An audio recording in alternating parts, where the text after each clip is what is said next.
kesian pada Amiruddin lah. Kesian pada Amiruddin sebab walaupun saya selalu kritik dia kan, banyak isu, banyak masalah.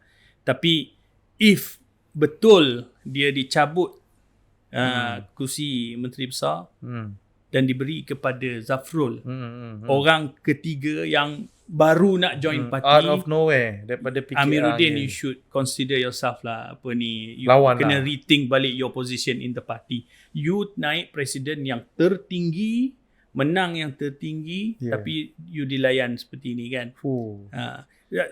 Kita tengok berita kan, Amiruddin minta Tengku Zafrul doakan dia kekal jadi MB kat Mekah. La haula wala. Desperate sangat.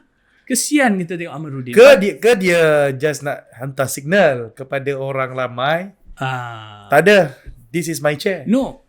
The first statement clear. Selamat, saya masih MB. Okay. Kemudian Malaysia kini lapor, Amiruddin minta Tengku Zafrul doakan dia di Mekah kekal jadi MB Selangor. Aduh, desperate sangat tu bro. Desperate sangat.